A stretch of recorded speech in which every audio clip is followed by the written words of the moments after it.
Good day. Today is Monday, 1st September 2025. We are in the last months leading up to the end of 2025.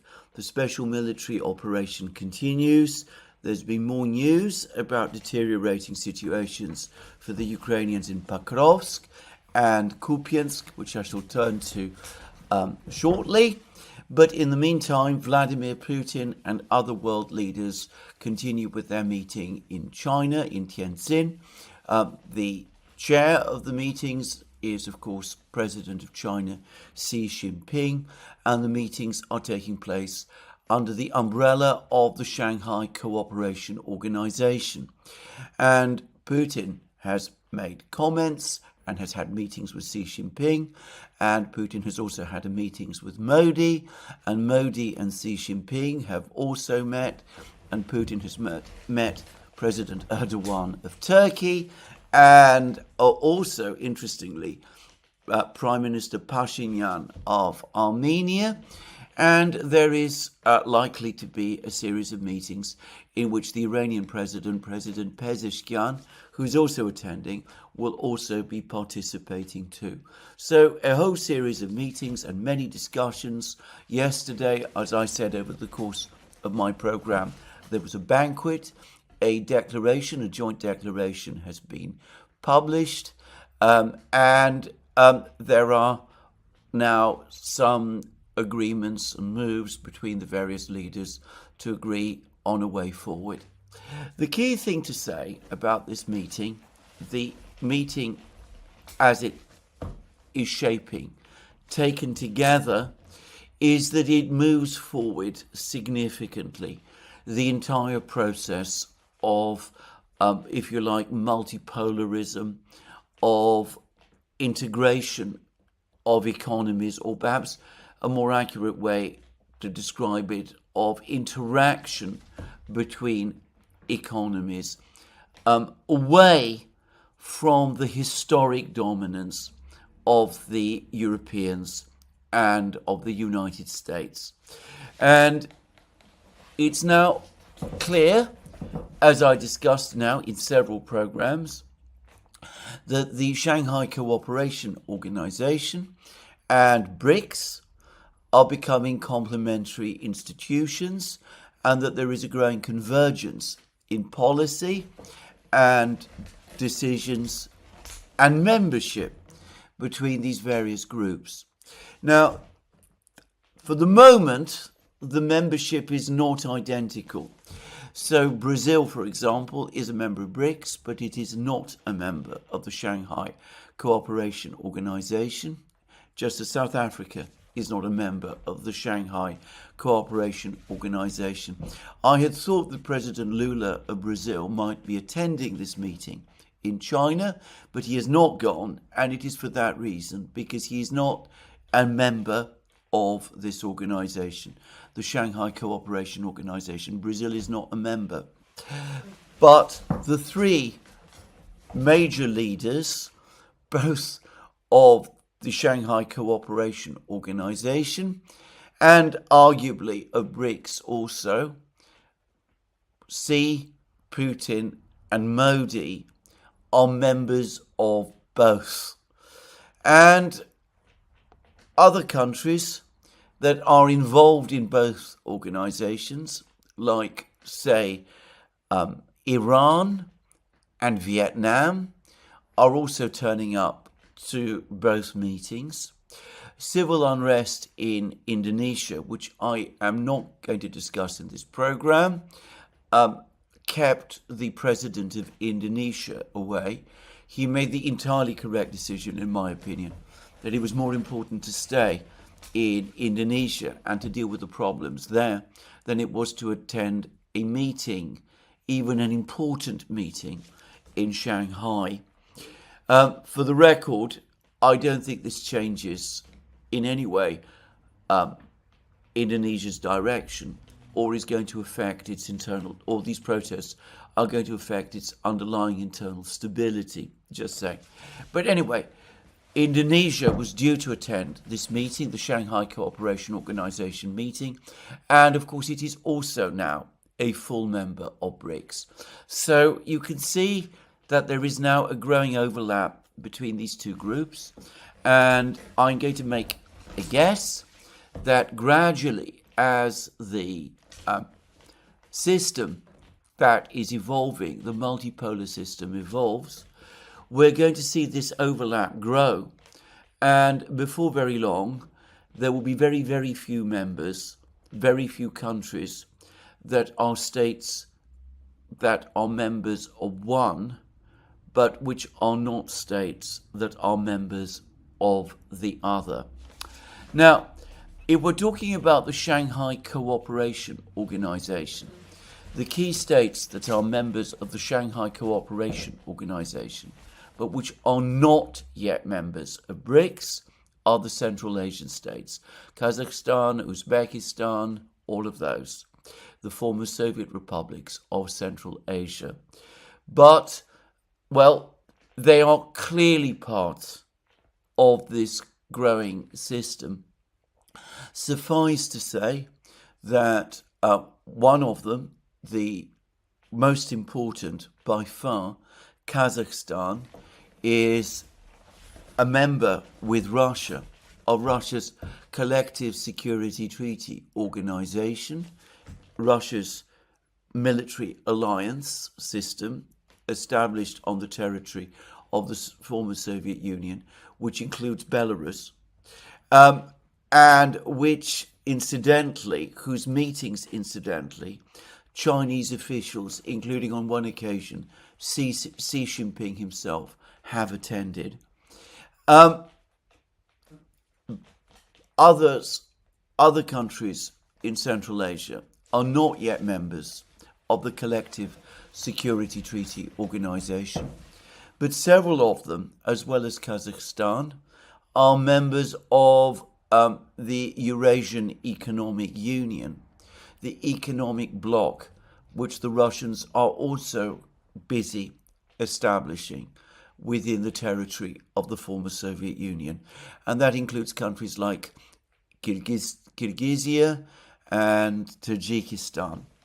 Now, other countries in Central Asia, Uzbekistan and Turkmenistan, have also, I've noticed, been aligning their policies increasingly with Moscow's. And I expect that before long, they're all going to become in some way connected with these two organizations, the Collective Security Treaty Organization and the Eurasian Economic Union, even if they don't fully join. The point is that the Collective Security Treaty Organization and the Eurasian Economic Union are also building blocks towards this greater system of Eurasian and global South integration and multipolarity, which the two big umbrella organizations, the Shanghai Cooperation Organization and BRICS, are all building. Now, the interesting fact about this meeting that's just happened in Tianjin is that the one actual concrete decision that has come out of it, I say concrete decision, I mean the one big new institution that has come out of it, is the setting up of another development bank to assist in the development of various SCO countries. Now, this is interesting because, of course, this SCO, when it was first created more than a decade ago, started out as a very loose security organization dealing with security issues. It was more than anything else a debating organization between certain Eurasian powers concerned about problems of terrorism and violent crime and transnational crime and that kind of thing, and coming together to discuss these things with each other. With every year that passes, the Shanghai Cooperation Organization gains body, it gains a more elaborate structure and ever wider jurisdictions. But it remains, at least in theory, first and foremost, a security and defense connected organization. And yet here it is setting up a bank, something which one would expect to find more part of the BRICS system than of the SCO. And that begs the question of why has this been done? Apparently the major advocates were the Chinese. As I said, the setting up of this bank begs a lot of issues. I think the simple reason that this has been done in this particular way is that this bank, first and foremost, is intended to facilitate joint arms production and weapons development by the member countries, though I am confident that it will also have a civilian dimension as well. It will also assist in the development of the economies of all of these countries. Well, I am not going to get into the details of this because, to be frank, I don't really know. But suffice to say that this decision to set up this bank was made. The members of this organization have also published a joint declaration. Interestingly, it makes comments about the Gaza crisis, strongly negative comments about the Gaza crisis, about the risks of conflict in the Middle East, but it conspicuously avoids discussion of the situation in Ukraine. And again, this reflects the nature of this organization. The president of Russia, Vladimir Putin, has attended, and he has told the others that he has the situation basically under control. Notice that he has not made any requests for assistance. He's not discussed any of those topics with any of the other leaders there. He's briefed them on his meetings with President Trump. He's meeting with President Trump in Alaska. And anyway, there's been discussions and commentaries about other things, but no actual joint statement about Ukraine. In other words, the Russians are being given a free hand by the others to deal with it. And one has had a whole succession of very friendly meetings between leaders. So the meeting between Xi Jinping and Modi went well. The two leaders seem to be very pleased with whatever it was that they discussed, growing steps towards détente between their countries. The meetings between Putin and Modi have gone extremely well. Modi even agreed to go to the meeting with Putin, together with Putin, in Putin's Urus limousine, just as Putin travelled to the meeting with Trump in Alaska in Trump's presidential limousine. Modi has been happy to join Putin in his limousine, his Urus limousine, as he was driven to the meeting at which he met Putin. The two leaders, Putin and Modi, have spoken about their personal friendship with each other. India is looking to expand energy cooperation with Russia. Prime Minister Modi has apparently received a letter from the Chinese President Xi Jinping before he came to the meeting in Tianjin. I'm not certain about the contents of this letter, but it seems that it was a statement of support from China in response to the tariffs that have been imposed on India by the United States. And I understand the subtext to that is that China is going to offer India economic support Now, on that topic, Axios, the American magazine, is reporting that the United States is now trying to put pressure on the European Union to impose secondary sanctions on India as well, because India is buying oil from Russia. And apparently the United States is also telling the European Union to stop buying oil from India. Now, the oil that the European Union has been importing from India is, of course, much of it, at least, Russian oil. The Russians sell oil to India. The Indians refine the oil.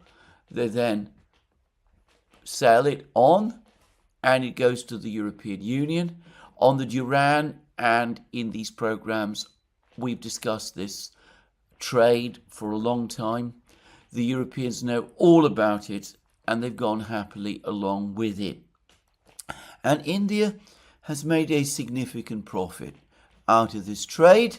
And of course, the Europeans have continued to receive oil, which originates in Russia, which, though more expensive, obviously, than it would have been if they'd bought it directly from Russia, has at least meant that they're not short of oil. Now, in this latest American demand, we can see the anger and petulance of the United States. I feel that the Americans completely underestimated and have been completely nonplussed by India's decision.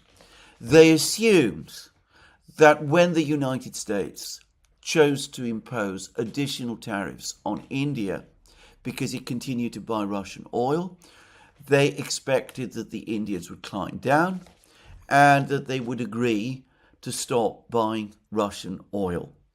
And we know that there's been various attempts by President Trump to speak to Prime Minister Modi of India, and to the American fury, and I suspect to Donald Trump's own fury as well, Prime Minister Modi has been refusing to take the calls.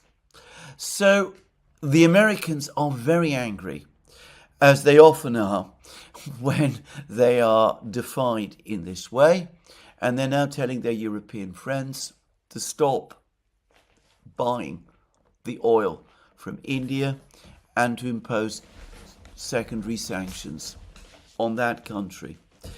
Now, this, if it is done, would be an astonishingly bad mistake. Firstly, if the European Union stops buying oil from India, where is it going to buy the oil from?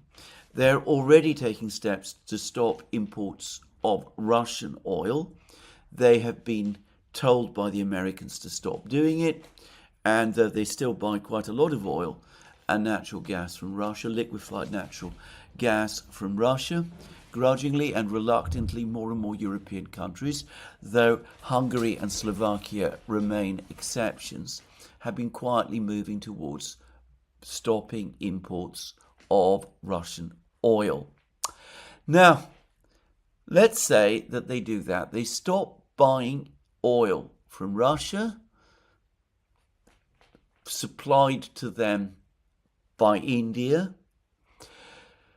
Presumably, following the logic, they would also stop buying oil from Turkey, because Turkey is also involved in this trade. It too buys oil from Russia, which it refines and then sells to the European Union. It also, of course, imports natural gas from Russia, and some of that it exports to the European Union as well. It is a flagship policy of President Erdogan, where if the Europeans stop buying this oil and gas, are they going to get it from? Well, they can get some of it, obviously, from the United States, but the quantities of American oil and gas are finite, and my own sense is that the ability of the United States to increase exports further is now starting to hit capacity issues, and it will not be possible to do for very much longer. To increase it much more from where it already is, I should quickly say. So, and of course, American oil and gas is much more expensive than Russian oil and gas, even when it's filtered through third parties like India and Turkey.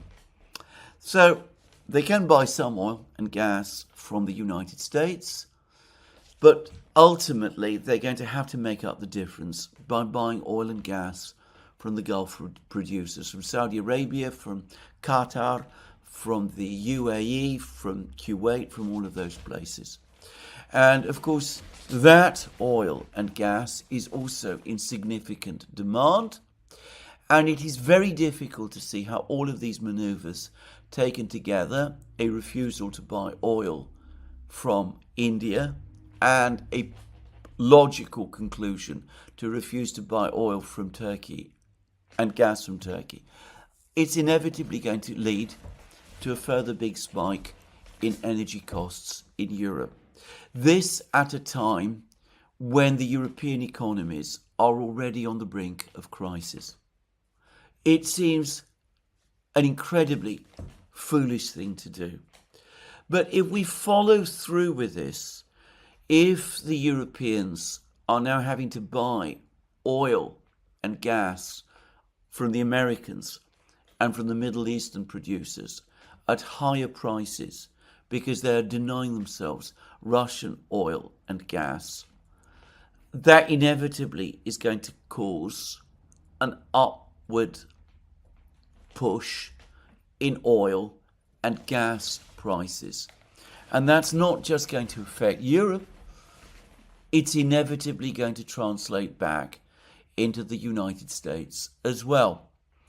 As for India, it's already made clear that it will continue to buy Russian oil because it is the cheapest oil available, and it is a pressing economic and social priority for Prime Minister Modi's government, and indeed for any Indian government, to keep the price of oil, of energy within India as low as possible, because a high oil and energy price inside India is going to affect Indian consumers, tens of millions of whom live in rural communities.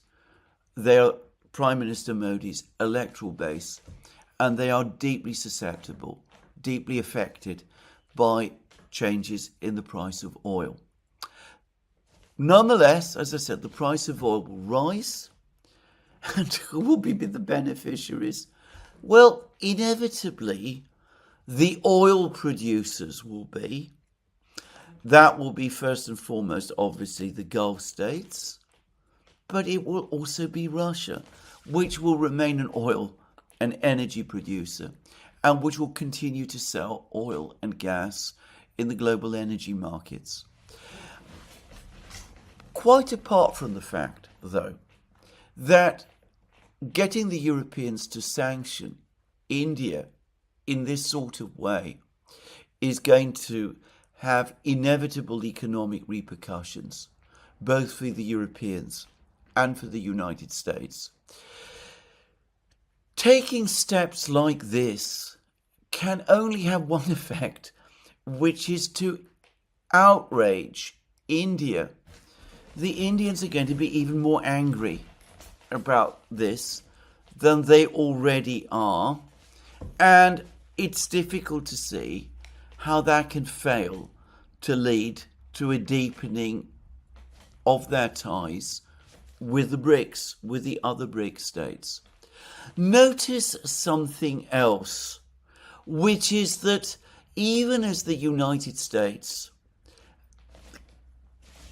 tries to put pressure on India by imposing massive tariffs on India and in effect sanctioning India, and even as the United States leans on its European allies to get them to do the same against India, the United States continues to show intense unwillingness to get into another trade conflict with China, even though I understand that China buys more oil from Russia than India does, and even though China, unlike India, is becoming a major importer of Russian pipeline gas,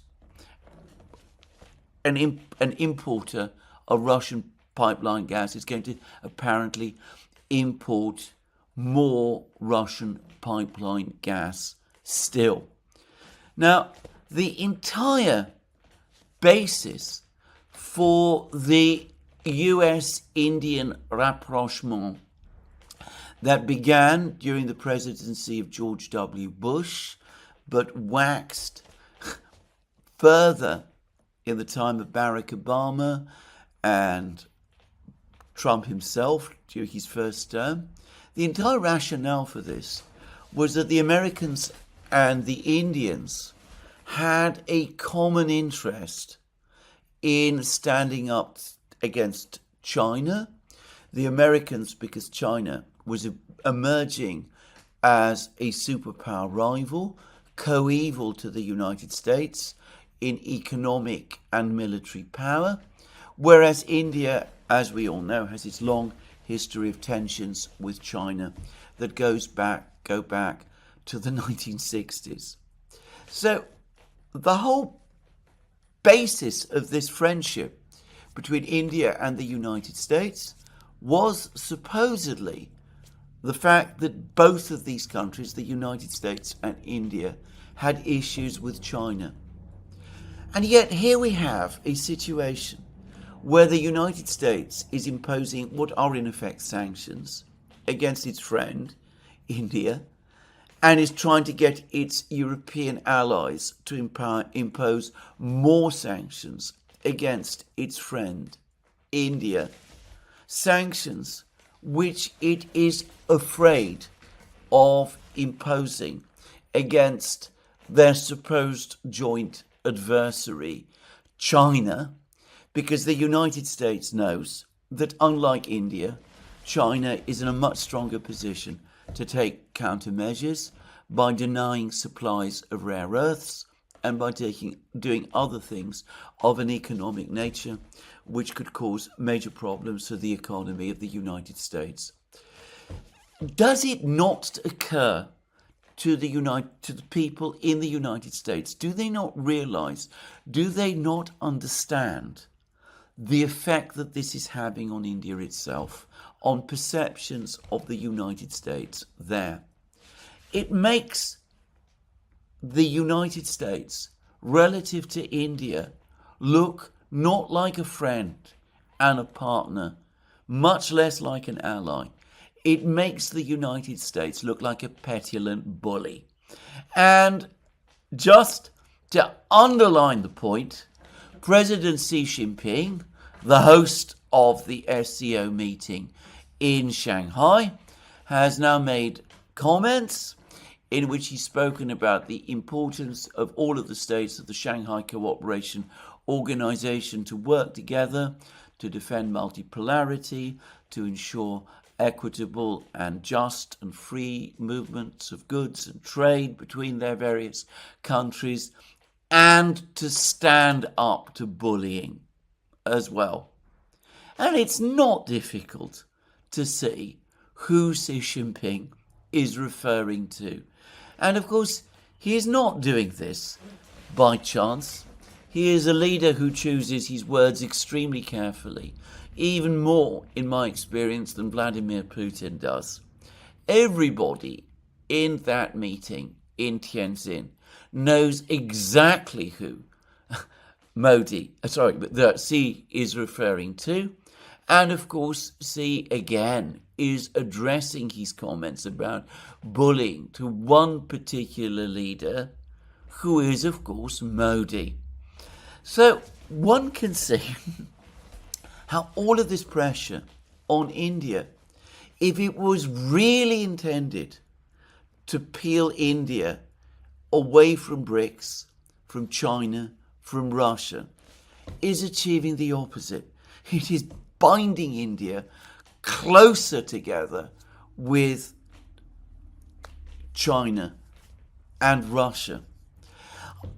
Obviously, what has happened is that the United States, when it started to put pressure on India in the way that it has done, assumed that India would capitulate, as so many other countries have done, and assumed that India, the world's most popular country, a rising great power, a country which, as I said in a recent program, has a history of diplomacy that extends back to the thousands of years BC, that India would immediately capitulate and subordinate itself to American diktat, rather than lose access to the American market and isolate itself from the United States at a time when India itself is in conflict or seeming conflict with China. This obviously was the American calculation. It is a facile calculation. It was not based on any real study of India itself, any real attempt to understand India and its people and its political leadership and its recent history, and by the way, its ancient history. It showed no understanding of its socio-economic nature, character, and of course it was completely wrong. And I can't help but think that much of this anger that one sees expressed against India at the moment by the Americans, by American officials like Peter Navarro, and these attempts now to twist the arms of the Europeans to do the same thing against India that the United States itself has done, that much of this anger is displaced anger that the Americans feel against themselves because they got India so wrong. Just to say. Anyway, we will see where this goes. But for the rest, the meeting in Tianjin continues. It will be interesting to see how this process develops further. There will be more meetings over the next couple of days. Putin, of course, is staying for the celebrations of China's victory over Japan in the Second World War. An hugely important victory, by the way. China's contribution to the Allied cause in the Second World War is one which is unknown to the vast majority of people in the West, even though it was actually enormous, and even though the Chinese people paid an enormous price for it. Before he travelled to China, Putin incidentally made the point in an interview with the Chinese news agency Xinhua that if China had fallen to the Japanese in the 1930s and early 1940s, that would have opened the way for Japan to join Germany in a joint attack against the Soviet Union, which would quite plausibly have altered completely the outcome of the Second World War, and in ways difficult to imagine would have changed history. So this just illustrates how important that Chinese contribution to the war actually was. Anyway, Putin will stay. He will have more meetings with Xi Jinping. He will also meet his new good friend, Kim Jong-un, who's also coming. And we're likely to see a trilateral meeting of Xi Jinping, Vladimir Putin, and Kim Jong-un. An extraordinary return to the highest level in terms of international relations by North Korea. and its leader. Just saying. Anyway, this process of BRICS integration, of Shanghai Cooperation Organization, of developing multipolarity is going to continue. And I have spoken in many places recently about how more likely than not we were soon going to see an emergency meeting of the BRICS states specifically to respond to the tariff pressure coming from the United States.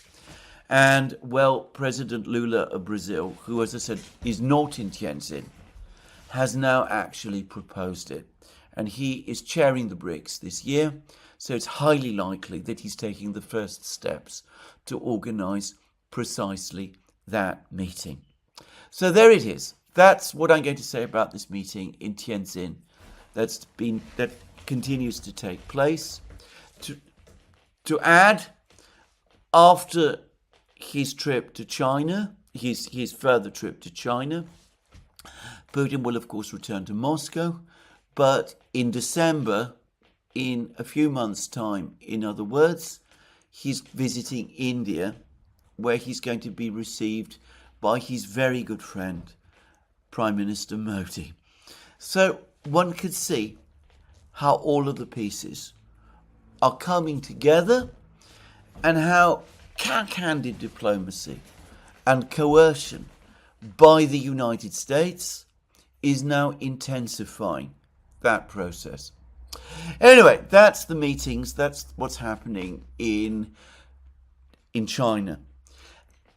Even as the Chinese, Xi Jinping, hosts this meeting in Tianjin, the Europeans are preparing a further meeting of their own. This meeting is going to take place apparently tomorrow in Paris. All the usual suspects will be there. Macron, of course, will be acting as the host. Prime Minister Keir Starmer of Britain will presumably be there too. Friedrich Merz, the Chancellor of Germany, Giorgia Meloni, the Prime Minister of Italy, Mr. Sanchez, the Prime Minister of Spain. They will all no doubt be coming to Paris. And though I've not yet heard of an official invitation to President Zelensky of Ukraine, well, it is an absolute certainty, I think, that he will be there too. And there is word out that the Europeans are also inviting President Trump of the United States to attend. Frankly, I think it would be a huge mistake for him to do so. Because what is the purpose of this meeting? Apparently, it is to discuss, again, security guarantees, European troop deployments to Ukraine, the logistics thereof, the American backstops, things which we have been hearing and which have been talked about by European leaders incessantly since March. It's been a never-ending succession of meetings in which countries, European countries, come together and talk about exactly the same thing. And it's fascinating to see the arc of these discussions. The way they all start is everybody says, we've got to be prepared to send troops to Ukraine. This is necessary in order to secure the ceasefire. They're again, by the way, talking about a ceasefire. Zelensky, of course, as I discussed in my program yesterday, is now back to talking about an unconditional ceasefire, that which the Russians have rejected and that which President Trump himself has said he is no longer seeking.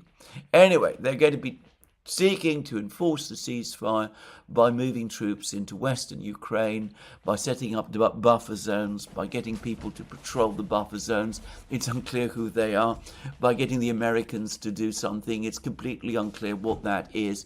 President Trump, by the way, gave an interview in which he was, again, extraordinarily vague about the extent or otherwise of American assistance. One of the reasons why he should stay away from this meeting in Paris is because what the Europeans are going to try to do if he does go to Paris is that they're going to try to pin him down to specific commitments, which, if he is wise, he will avoid at all costs. But anyway, they're going to talk all about this. Then, what then happens is that after the initial enthusiasm, the problems begin to become clear. There aren't enough men. There aren't enough troops in Europe. The logistics really don't work.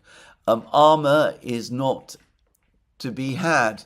I read some months ago that the British Army is down to 40 operational tanks.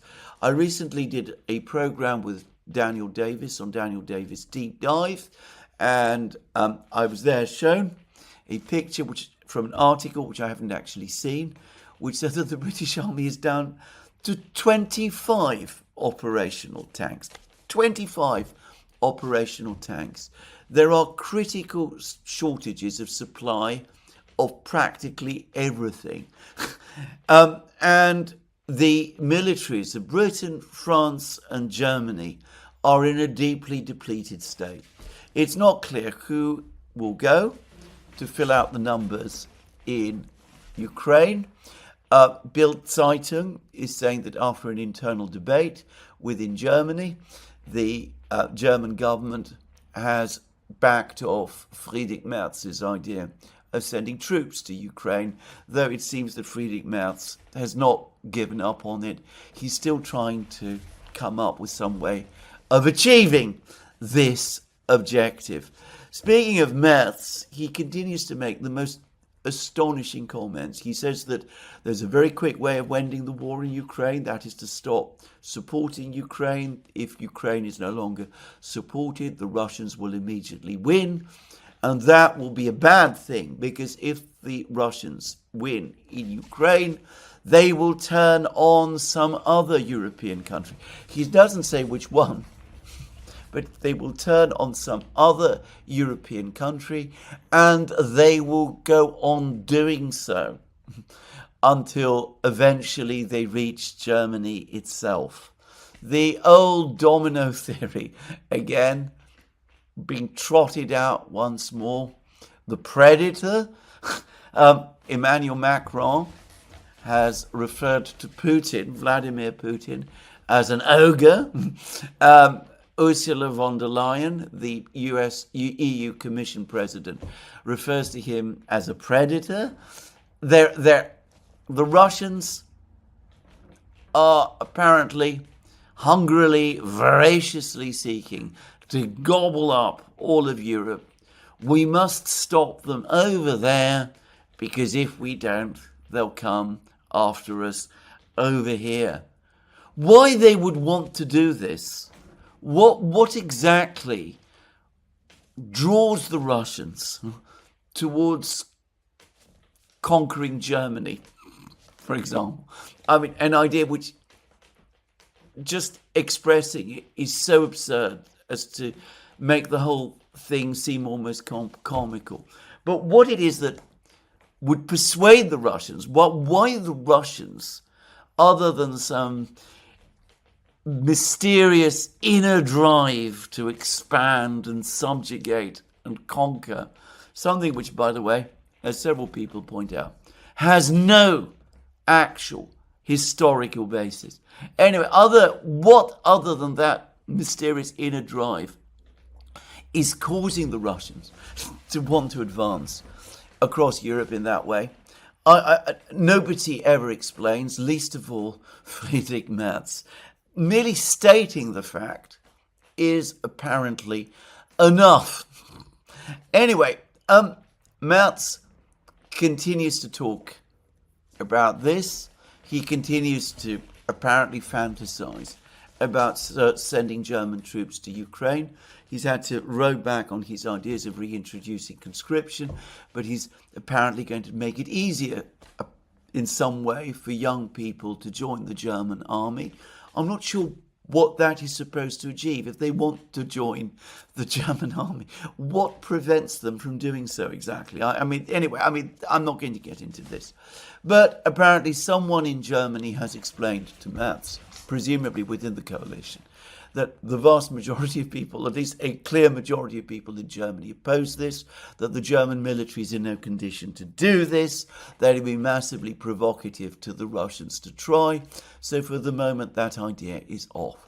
So few troops, not enough supplies, logistics are bad, the American promises are uncertain, and the enthusiasm for this wretched idea then dims, especially as the Russians repeat what they have always been saying, that as far as they're concerned, this is completely unacceptable. And then gradually this idea appears to fade away, and then something happens over the following few weeks, and Macron, whose government is about to collapse next Monday, in a week's time, and whose finance minister has been either alternatively warning about the need to call in the IMF or walking it back and saying, actually, that's not quite as bad, things are not quite as bad as that. Anyway, Macron, who's facing both a political crisis and perhaps a financial crisis, and Starmer, who is perhaps also facing a financial crisis and whose popularity is sinking. Well, nonetheless, despite all that, they come back and float this disastrous idea all over again, and the arc of events just goes on repeating itself. We see this time and again. This is at least the third occasion when we've been through this whole issue of thinking about deploying European troops to Ukraine. The Russians adamantly opposed. The Americans unenthusiastic, to say the least. European publics hostile. The military establishments horrified. But as I said, this is an idea that comes and goes with the regularity or irregularity, if you prefer, of the European weather. And, well, my colleague and friend, Alex Christoforou, in a programme we've just done on the Duran, and which will be appearing fairly shortly, he pointed out that all of this activity on the part of people who are supposed to be doing real jobs, sorting out the problems of their own countries, or at least trying to. All this activity, all this time wasted, if it was happening in a business environment, if employees of a business, the executive officers of a failing business were distracting themselves in this kind of way, the right thing would be to have the whole lot of them sacked. And it's absolutely true.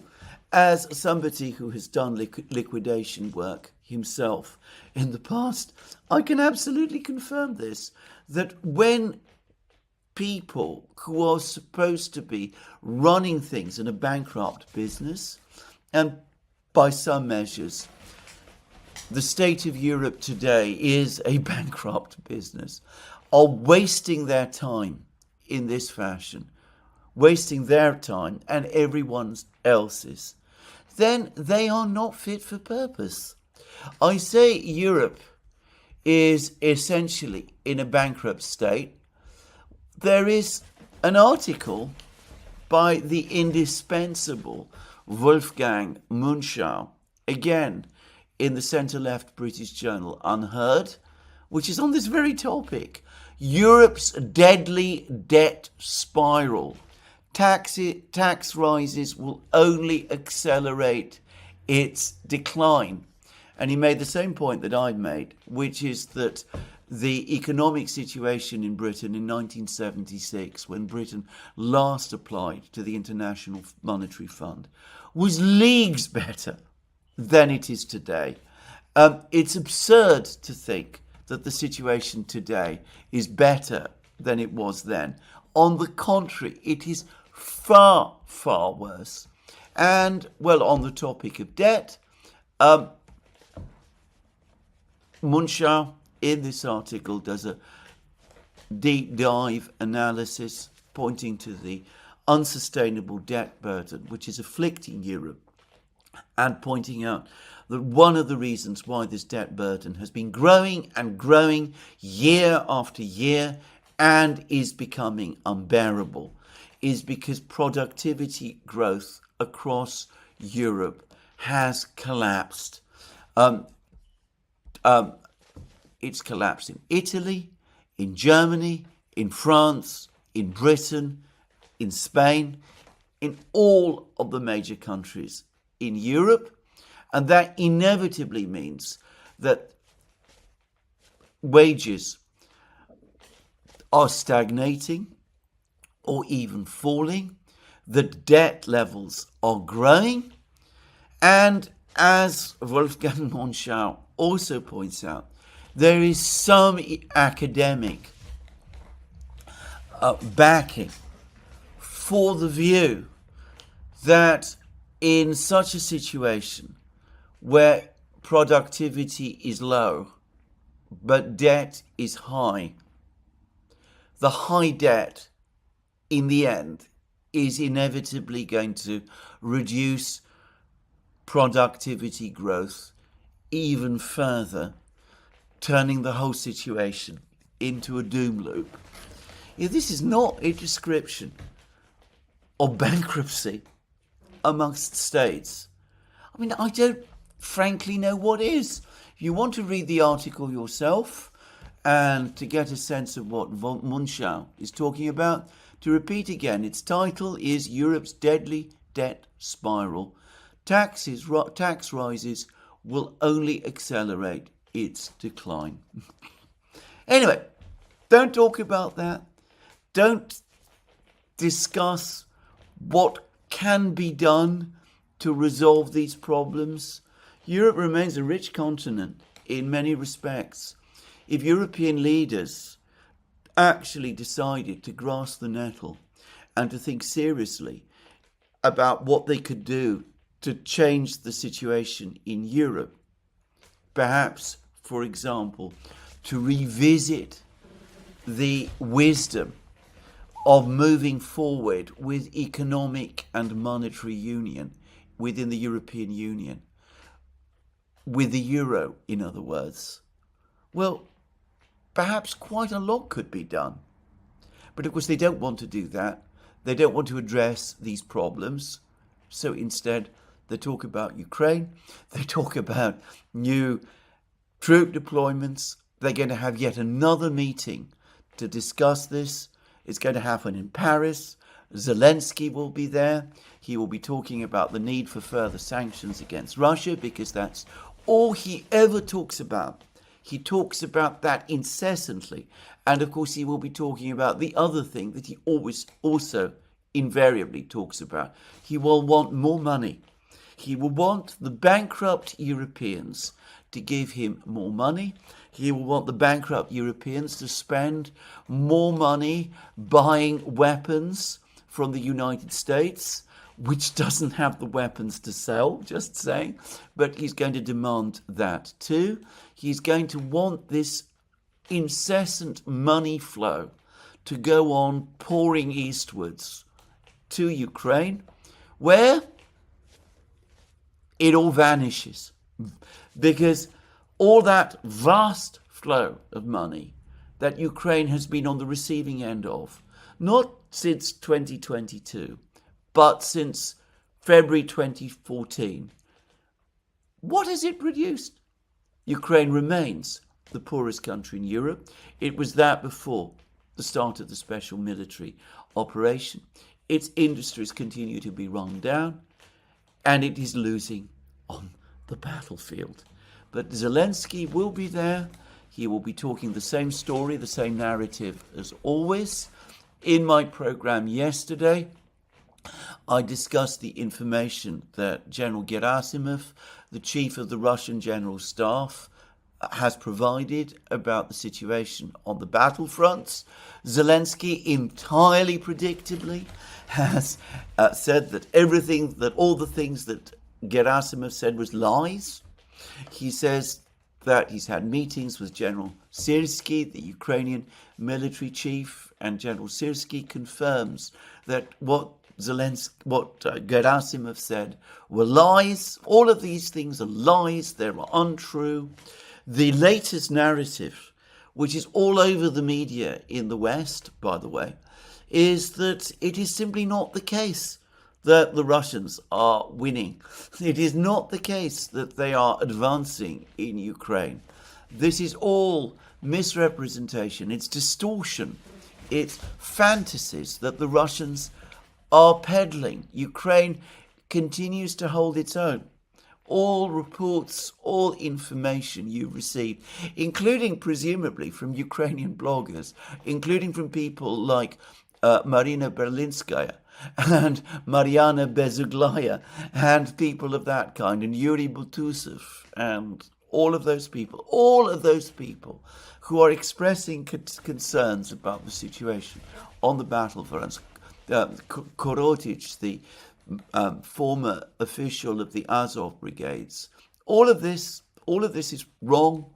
The situation, Zelensky and Syrsky have the situation on the battlefronts completely under control. There is no cause for concern.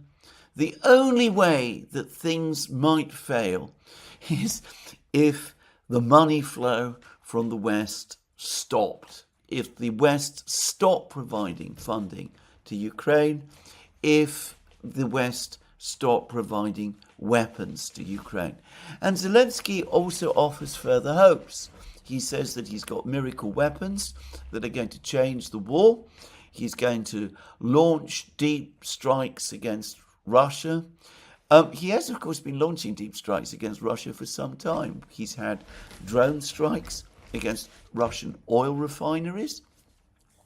There's been, by the way, a whole succession of studies now, all of which collectively make the point which I've made.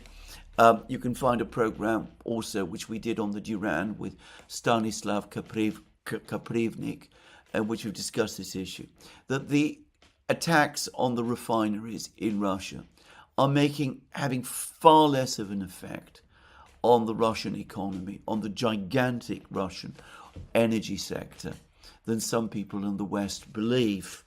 The most interesting discussion of this, as far as I was concerned, actually came from Larry Johnson on Sonar 21. He did various AI-related checks on this topic. He asked the AI programs about the rises in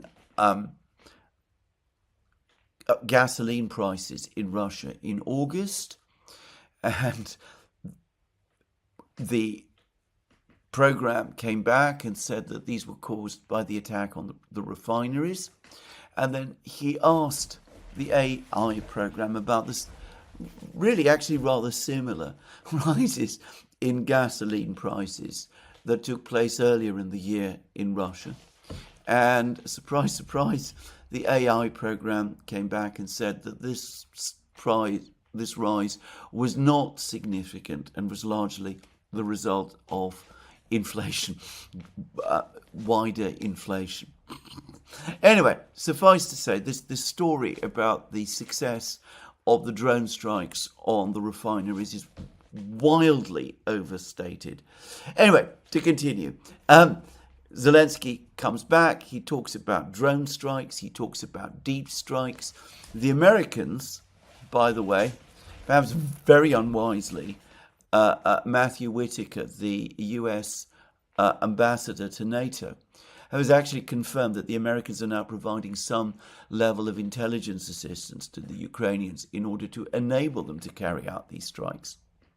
Something which the Biden administration objected to, the United States is now assisting This is the same United States, the same Trump administration, which a few months ago was trying to get the Russians and the Ukrainians to agree to a ceasefire of attacks on their respective energy systems.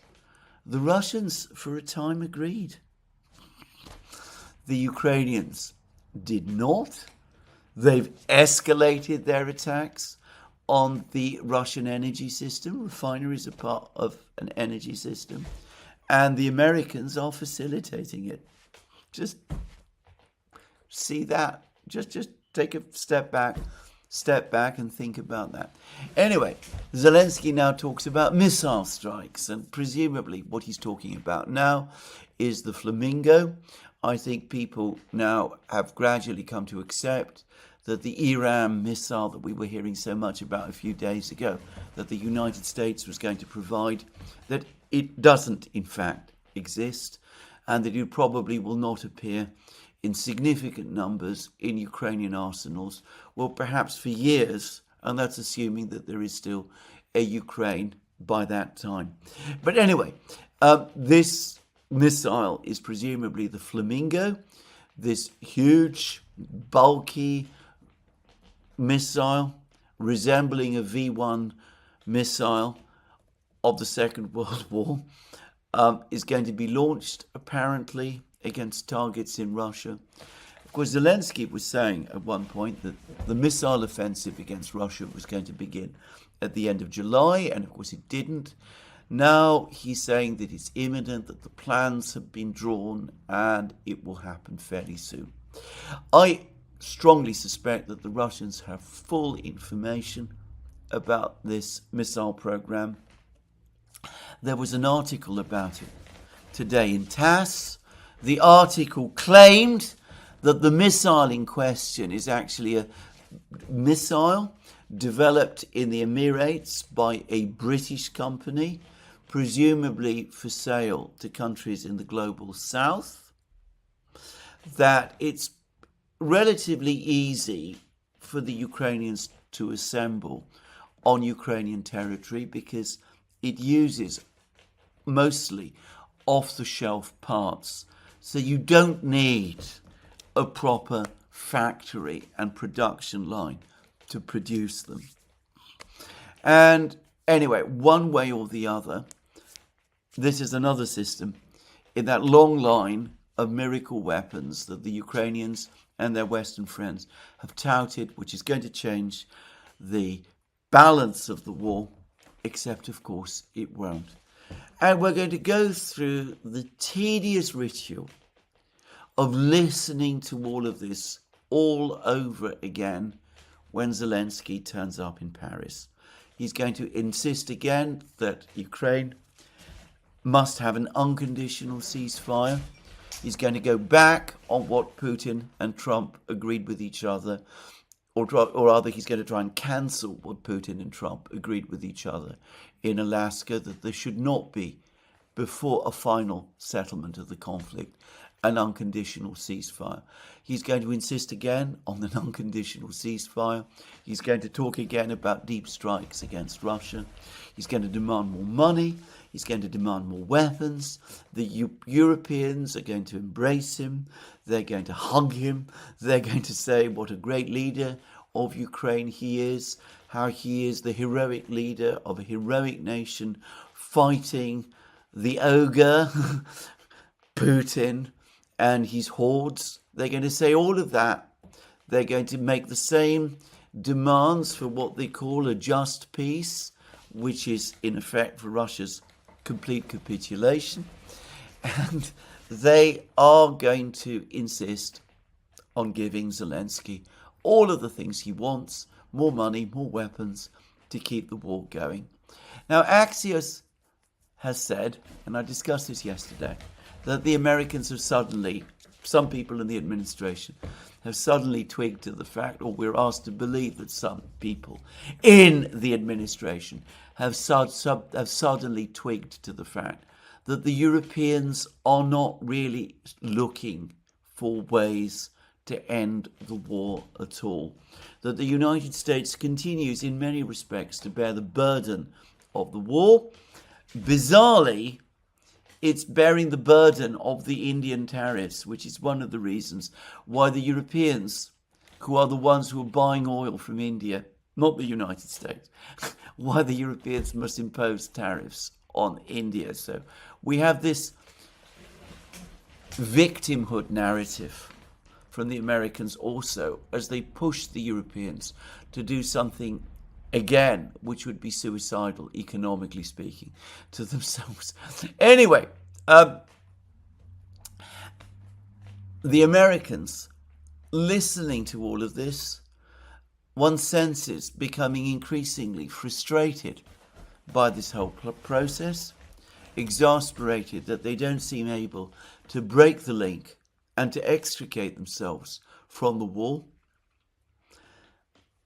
But, well, who do they have to blame but themselves?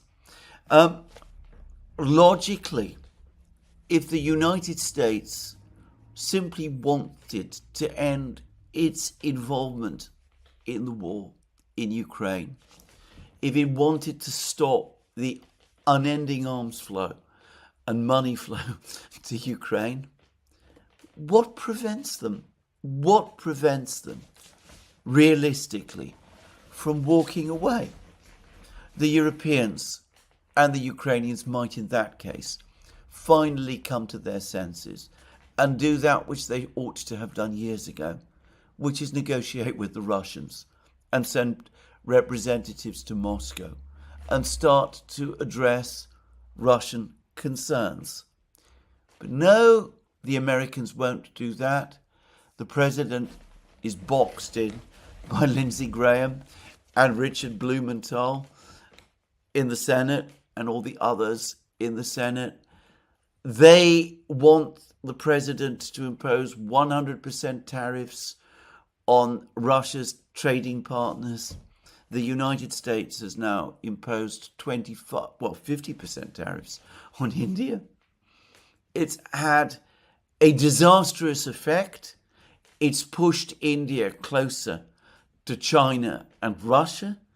It has accelerated the process of BRICS and SCO integration. But don't reconsider, don't rethink, just go on doing more of the same. It did seem to me for a while, after Donald Trump was elected, that we would actually see a change. And after all, he did speak to the Russians. He did call Putin, which Joe Biden basically stopped doing. He did appoint emissaries, Witkoff and Kellogg. He did eventually meet with Putin himself.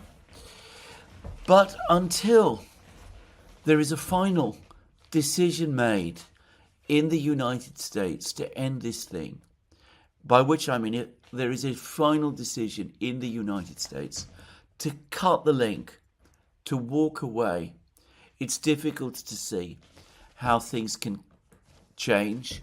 The Americans will continue to be reeled in because they let themselves be. And we will continue to have these tiresome meetings, like the one that's going to happen tomorrow in Paris, saying the same things again and again and again, even as the other side conducts meetings of a completely different sort in Tianjin, which takes the process of BRICS integration, SCO integration, multipolarity, further and further. Well, one can't help people who won't help themselves, and one can try and give advice, but if that advice is not heeded, there's not much more that one can do.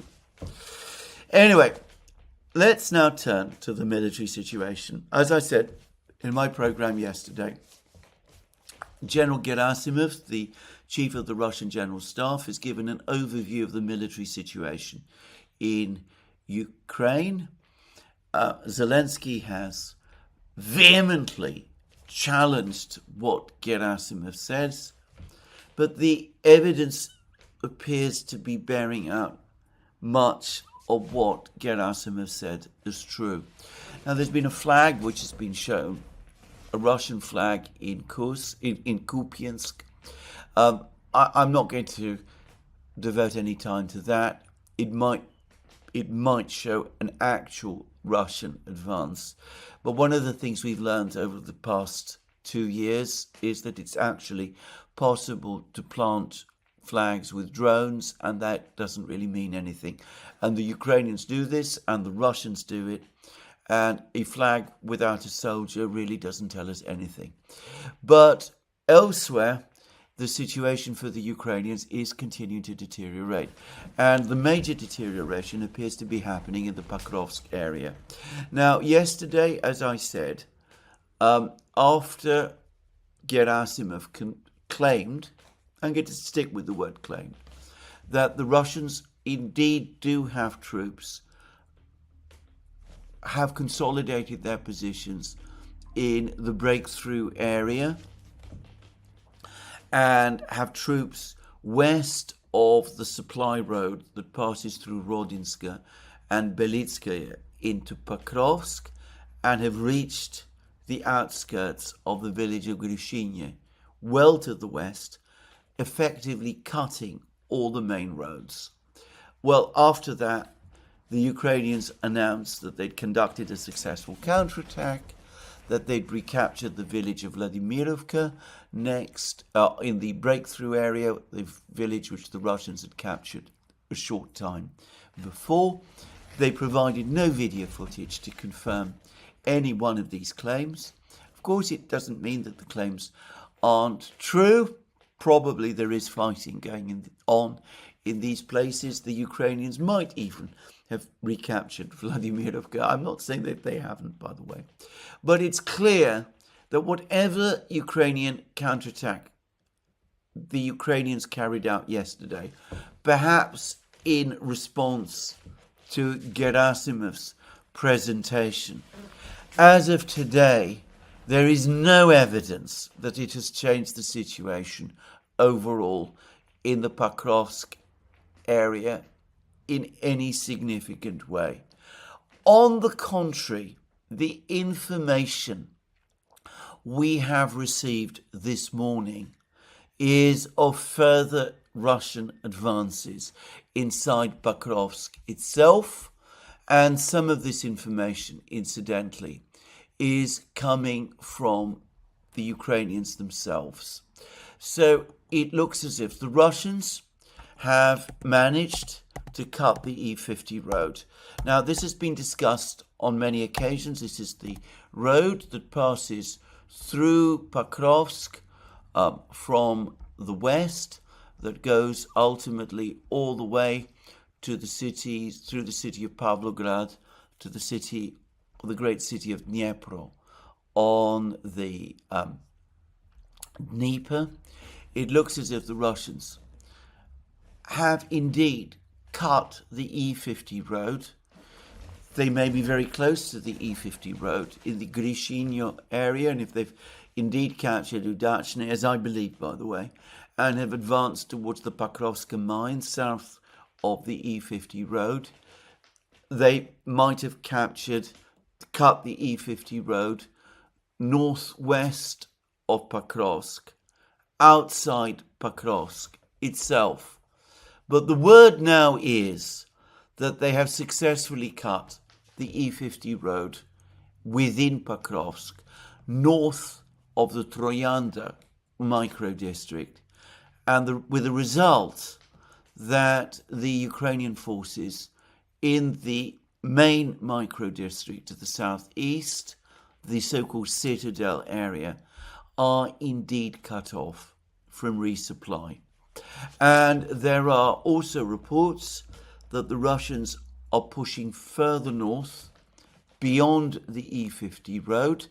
And this time there's no suggestion, by the way, that these are just reconnaissance troops, that these are supposedly actual infantry. This is the main Russian army, that they're now pushing further north still and have almost reached the railways and have reached the main, or are close to reaching, the main railway station of Pakovsk, located in the very centre of the town.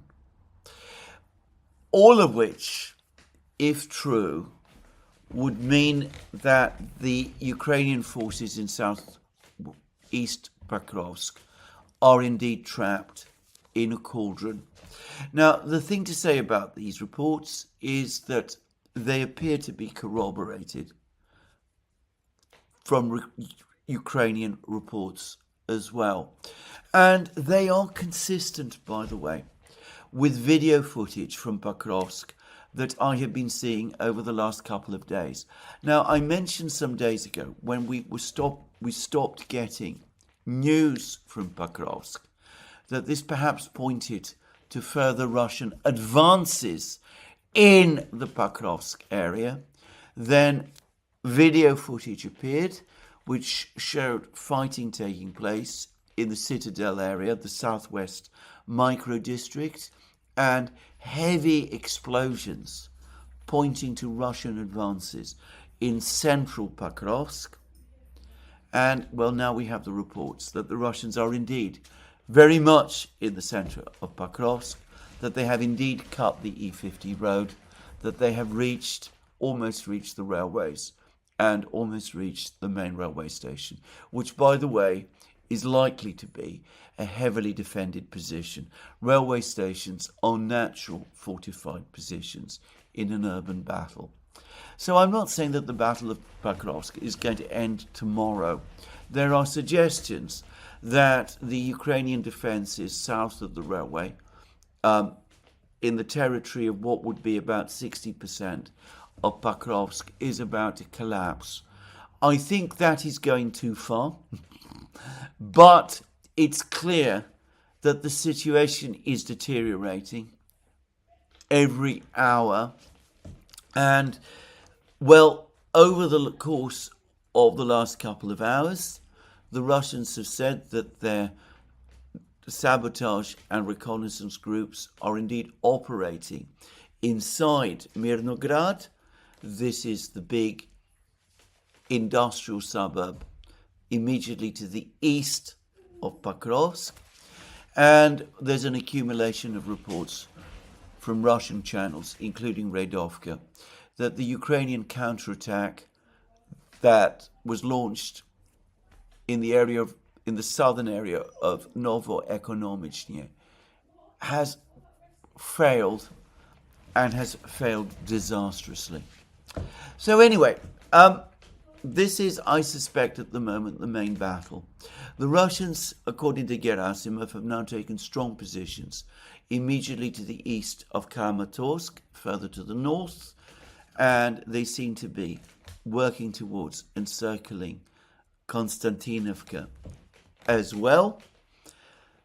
But the main focus continues to be Pakovsk, and the Russians continue to make progress inside Pakovsk. I suspect that by now it is too late for most of the defenders in Pakovsk to leave. The distances that they would have to travel through Pakovsk itself are too great, and though one must assume that they've stockpiled ammunition and supplies inside the town, I doubt that they can continue to resist indefinitely. This could take perhaps a few weeks, but the outcome is inevitable. And of course, if Pakovsk, or rather when Pakovsk falls, Konstantinovka becomes undefendable. The Russians already close to Kramatorsk. I suspect that all of the towns the fortified towns, Slavyansk, Kramatorsk, Konstantinovka, will then indeed fall like a row of dominoes because they would be undefendable. Anyway, that seems to me the main situation on the battlefronts. There's lots going on in other places. The Russians continue to push purposefully towards the city of Zaporozhye. They continue to work their way towards Liman. And of course, Gerasimov said that they're fighting in Seversk as well. But Pakovsk, Konstantinovka remain the main battle. Now, here, perhaps, one ought to ask what will happen when, not if, Pakovsk falls. We have this further strange period of discussions taking place in Europe, in the United States. People accepting Zelensky's insistence that it's all lies, that the Russians are not making any progress, that there's no reason to panic. All we need to do is to go on giving Ukraine more and more money and more weapons. What happens when Pakovsk falls and it becomes impossible to sustain that narrative? After all, there have been many attempts to sustain narratives like that in the past. Eventually, they all collide and collapse. This time, when this narrative collapses, by the admission of the West itself, this is the main line of defense, preventing the Russians from advancing further towards the Dnieper, and according to the Institute for the Study of War, of outflanking Ukrainian defenses in Kharkiv, Ukraine's second biggest city, further to the north. What happens when these cities fall? Will we see a further renewed push towards peace? Will we see demands for further military escalation? Will we see Lindsey Graham and Richard Blumenthal insist that enough is enough? Sanctions on Russia's main trading partners must now be imposed to prevent a Ukrainian collapse. Are we finally going to see those sanctions? Sanctions which Trump himself, especially against China, doesn't seem to want to impose. Will we see those sanctions? What will the effect on the global economy be? What will the effect be on the economies of Europe? Will there be, at that point, a further economic crisis? And if so, what then? I've already discussed the fact that we are heading into a stormy autumn. There's also articles which have now started to appear, even I notice in the mainstream media, that the decision of the E3, the Germany, Britain and France, to insist on reimposition of snapback sanctions on Iran is a disastrous mistake and opens the way for a likely further Israeli attack on Iran this autumn as well. What if that attack takes place? And what if, like the attack that Israel launched against Iran in June, this attack fails and the further attempt to decapitate Iran's leadership, which is what this attack will be all about? What if that attack turns out to be unsuccessful? Well, we'll have to see. But to repeat a point I made earlier in the program, the French government looks like it's in a very precarious position and might fall next week. The position of the British government looks extremely precarious, with a difficult budget ahead. Keir Starmer, by the way, has carried out another reshuffle, a further attempt to stabilise his government, a further sign that things are not well, I would have said. There are tensions in Germany. The SPD, the social affairs minister in the German government, who is a member of the SPD, has pushed back strongly against Friedrich Merz's claim that Germany's welfare budget is unsustainable. The minister has said that, on the contrary, social spending must be protected because it is essential in Germany for maintaining social cohesion. So it's easy to see how all kinds of problems could come together and we could be facing a major crisis in the autumn. To repeat again, I am not predicting it, but I could see how all of the various conditions to create this crisis are potentially there. And if we do have that kind of crisis, especially in Europe, we are lamentably led, and it's very, very difficult to see our leaders knowing how to deal with it. The people who dealt with the financial crisis in 2008 appeared giants by comparison. And for the record, I happen to think that their approach was mistaken and wrong and created many of the problems that we have today. But if they failed, what are the current crop of far less adequate leaders going to do?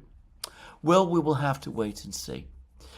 I would add, going back to my program yesterday, that in my opinion, whoever was responsible for the murder of the Ukrainian Maidan leader, Andrei Parubiy, in Ukraine yesterday, whoever was responsible, the murder itself must be seen as a symptomatic of crisis, of a gathering crisis in Ukraine, showing either internecine battles intensifying in Ukraine as the crisis there deepens, or of the Russians taking measures in preparation for a collapse in Ukraine. Incidentally, the Ukrainians have arrested someone who they say was responsible. They claimed that they're starting to drop hints that there was a Russian trace against the killing. I'm not going to say anything beyond what I said in my program yesterday. If you want to know my views about it, I would refer you back to that program.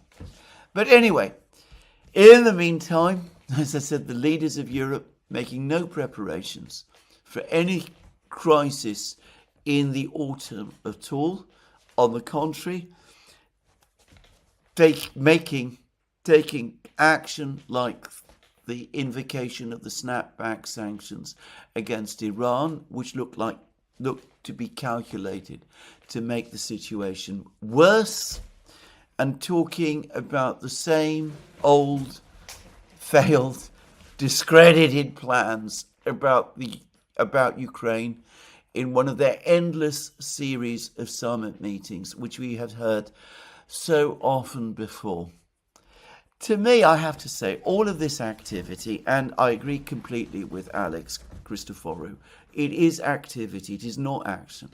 All of this activity, well, it looks like nothing so much as the captain of the Titanic ordering the crew to spend all of their time rearranging the deck chairs on the Titanic after the collision with the iceberg has happened. On that thought, I'm going to stop my program today. Let me remind you again that you can find all our programs on our various platforms, Locals, Rumble and X. You can support our work via Patreon and Subscribestar and by going to our shop, links under this video. Last but not least, if you've liked this video, please remember to tick the like button and to check your subscription to this channel. That's me for today. More from me soon. Have a very good day.